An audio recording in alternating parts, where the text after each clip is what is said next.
All morning. All rise. The jurors enter. Judge says, Miss Slavic, you may proceed. Slavic says, let's go back. The 3 nights were part of a buildup from fraud to coercion to finally force. Beep, beep. You hear a lot of loud beeping. Prosecution says, I apologize.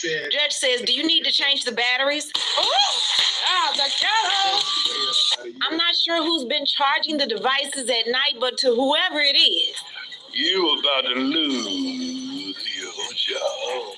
The courtroom deputy says, Miss Slavic, do you need batteries? Double A. Combs is still in his chair, pushed back. Now his legs are crossed, his hands are crossed. You know, if he was producing this would have never happened. Anyway, let's continue. Slavic says the house was just an example of the defendant's financial coercion of Jane. Also DRUGS. They came a necessary part of SEX. Jane told you about Miami in 2024. He gave her liquid Molly.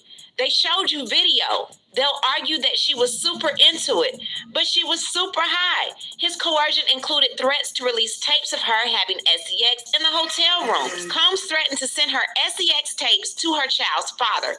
This was to coerce her into having more commercial SEX acts. The defense has suggested that Jane agreed to those hotel nights. Let's talk about what agreeing means. Theirs is an incomplete picture. Let's turn to volume 2. We're going to talk about Cassie with several examples. You know from sitting through this trial that force was not limited to these days. Through the decades they were together, he forced her to have SEX with escorts. Cassie was 19. He was in his late 30s. He signed her to a 10-record deal. He took her on a yacht and gave her ecstasy. They had SEX. They were in a relationship. She had just turned 21.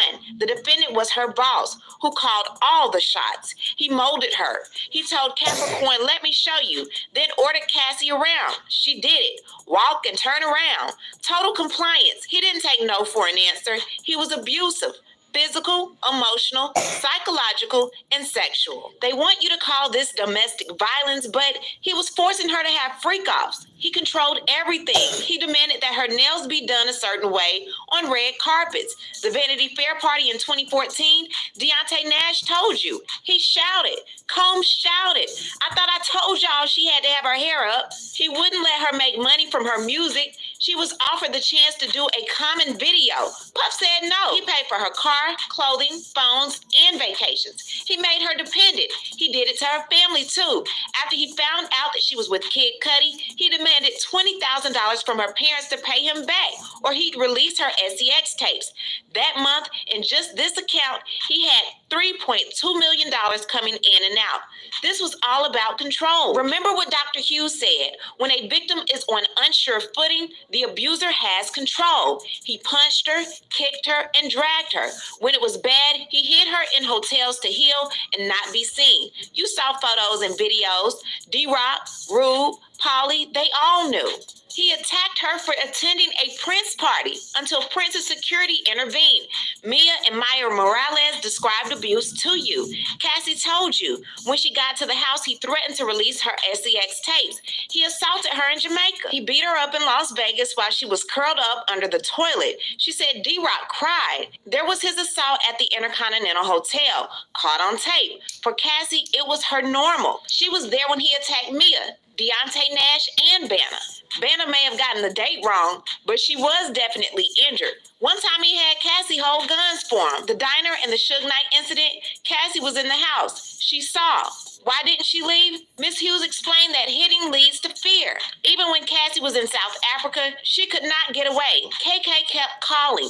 D-Rock was loyal, only to the defendant. He played both sides. He talked to Cassie, then reported it back to the defendant. She's about to get iced up. I told her to chill out, he said. They met for dinner in Malibu. Then he R.I.P.'d her on the living room floor. She said no. She cried, but he didn't take no for an answer.